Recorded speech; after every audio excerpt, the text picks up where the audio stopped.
सेलू, मानवत, हिंगणघाट आणि देऊळगाव राजा या 4 बाजार समितीचे कापूस भाव आपण आज या व्हिडिओच्या माध्यमातून बघणार आहे। त्यामुळे व्हिडिओ हा शेवटपर्यंत पाहण्याचा प्रयत्न करा। नमस्कार शेतकरी मित्रांनो, मी महेश सावंत, तुम्ही बघत आहात शेतकऱ्याचा विशेष बारी। तर 25 मे 2024 ला कापूस भाव जे आहे तर ते या 4 बाजार समितीमध्ये काय भाव मिळाला तर ते बघूया। तर मित्रांनो, सुरुवातीला जे आहे तर ते आपण मानवत बाजार समितीचे कापूस भाव बघूया। तर मानवत बाजार समितीमध्ये जास्तीत जास्त कापसाला जो भाव आहे तर तो आपल्याला 7530 रुपये हा भाव मिळालेला आहे। त्यामध्ये कमीत कमी जो भाव आहे तर तो आपल्याला 7375 रुपये मिळालेला आहे आणि सरासरी जो कापूस भाव आहे तर तो आपल्याला 7425 रुपये मिळालेला आहे।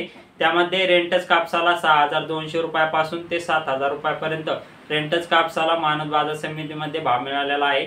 त्यानंतर मित्रांनो, सेलू बाजार समितीचे कापूस भाव बघूया। तर सेलू बाजार समितीमध्ये जास्तीत जास्त कापसाला जो भाव आहे तर तो आपल्याला 7550 रुपये मिळालेला आहे। त्यामध्ये सरासरी जो कापूस भाव आहे तर तो आपल्याला 7440 रुपये मिळालेला आहे आणि कमीत कमी जो भाव आहे तर तो आपल्याला 7300 रुपये हा सेलू बाजार समितीमध्ये मिळालेला आहे आणि रेंटच कापसाला 6000 रुपयापासून ते 7000 रुपयापर्यंत रेंटच कापसाला भाव हा सेलू बाजार समितीमध्ये मिळालेला आहे। त्यानंतर मित्रांनो, हिंगणघाट बाजार समितीचे कापूस भाव बघूया। तर हिंगणघाट बाजार समितीमध्ये 4000 क्विंटलची आवक झाली होती आणि कमीत कमी जो भाव आहे तर तो 6000 रुपये मिळाला होता। त्यामध्ये जास्तीत जास्त कापूस भाव जो आहे तर तो आपल्याला 7600 रुपये मिळाला। त्यामध्ये सरासरी जो कापूस भाव आहे तर तो आपल्याला 6500 रुपये मिळाला।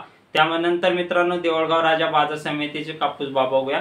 तर देऊळगाव राजा बाजार समितीमध्ये आवक जी आहे तर ती 900 क्विंटलची झाली होती। त्यामध्ये कमीत कमी कापूस भाव 6800 रुपये मिळाला होता। त्यामध्ये सरासरी जो कापूस भाव आहे तर तो आपल्याला 7175 रुपये मिळाला होता आणि जास्तीत जास्त जो कापूस भाव आहे तर तो आपल्याला 7340 रुपये हा भाव मिळाला होता। तर मित्रांनो, अशा पद्धतीने या 4 बाजार समितीमध्ये 25 मे 2024 चे कापूस भाव अशा पद्धतीने होते। मित्रांनो, व्हिडिओ आवडल्यास व्हिडिओला लाईक करा आणि आपल्या शेतकरी बांधवांपर्यंत ही माहिती पोहोचवण्याचा प्रयत्न करा।